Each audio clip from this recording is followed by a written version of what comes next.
আসসালামু আলাইকুম ভিউয়ার্স, রেহেনার রান্নাঘরে আপনাদেরকে স্বাগতম। আশা করি দেশ ও প্রবাসে যাই যেখানে আছেন আল্লাহর রহমতে ভালো আছেন, সুস্থ আছেন। আজকে আমি আবার একটা দারুণ মজার রেসিপি নিয়ে চলে এসেছি। আজকে আমি বরইয়ের আচার করে দেখাবো। এখানে আমি 2 কেজি বরই নিয়েছি। বরইগুলোকে আমি 2 ঘন্টা পানিতে ভিজিয়ে রেখে তারপরে আমি পরিষ্কার করে ধুয়ে নিয়েছি। এটা আপনার শুকনা বরই। বরইগুলোকে আমি 4-5 দিন রোদে শুকিয়ে নিয়েছি। তারপরে আমি এখন আচারটা বানিয়ে নেব। তাহলে চলুন কথা না বাড়িয়ে কিচেনে যাওয়া যাক। চুলায় আমি কড়াই চাপিয়ে দিয়েছি। আমি এখানে দিয়ে দেব শুকনা মরিচ। আমি 7-8টা শুকনা মরিচ দিয়ে দিলাম। শুকনা মরিচগুলোকে আমি ভেজে নেব। মরিচগুলো আমার ভাজা হয়ে গেছে। এবার আমি মরিচগুলোকে উঠিয়ে নেব। এবার আমি 5 ফোড়ন আমি ভেজে নেব। এখানে 1 চামচ 5 ফোড়ন আছে। 5 ফোড়নগুলো আমি দিয়ে দিলাম। 5 ফোড়নটা একেবারে মিডিয়াম টু লো হিটে আপনার ভেজে নিতে হবে, নইলে বেশি জোরে জাল দিলে 5 ফোড়নটা পুড়ে যাবে। 5 ফোড়নটা ভেজে নিয়ে আমি ফিরে আসতেছি।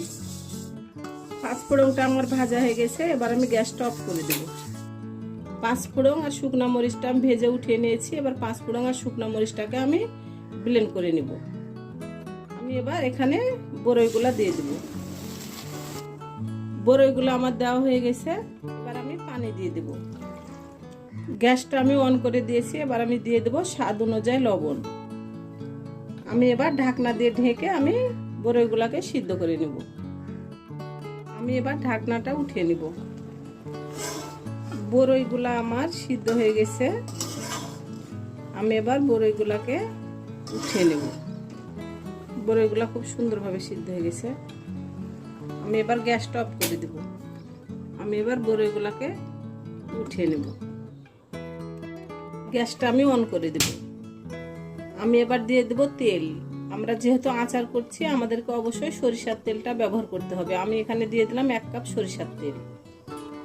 আমি দিয়ে দেব 2টা শুকনা মরিচ। আমি দিয়ে দেব 1/2 চামচ 5 ফোড়ন।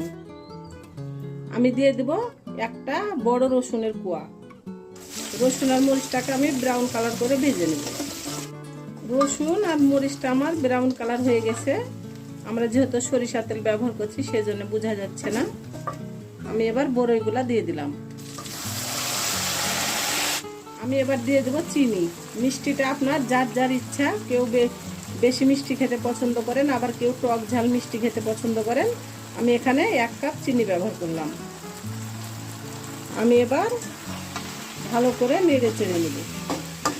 আমি এটা আপনার খুন্তির আগাল দিয়ে আমি বরইগুলোকে একটু করে ভেঙে দেব। এটা একটু করে ভেঙে দিলে খেতে খুবই মজা লাগবে।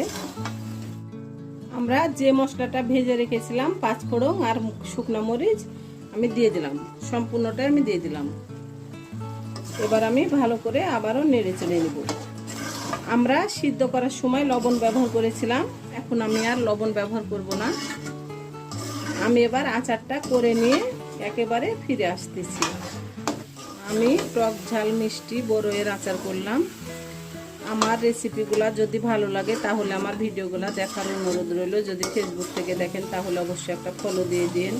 ইউটিউব থেকে দেখলে একটা সাবস্ক্রাইব করার অনুরোধ রইল। হাতে যদি সময় থাকে লাইক শেয়ার কমেন্ট করে দিন। আপনাদের একটা শেয়ারে আমি অনেক দূরে এগিয়ে যেতে পারবো। আমি এবার দিয়ে দেব ভিনেগার। এখানে 4 চামচ ভিনেগার আছে। আমি এবার ভালো করে আবারও নেড়ে চেড়ে নেব।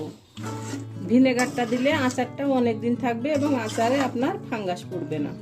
আমি এবার ভালো করে নেড়ে চেড়ে আমি একেবারে রান্না করে ফিরে আসব। আচারটা আমার পুরোপুরি কমপ্লিট। আমি এবার আচারটাকে উঠিয়ে নেব।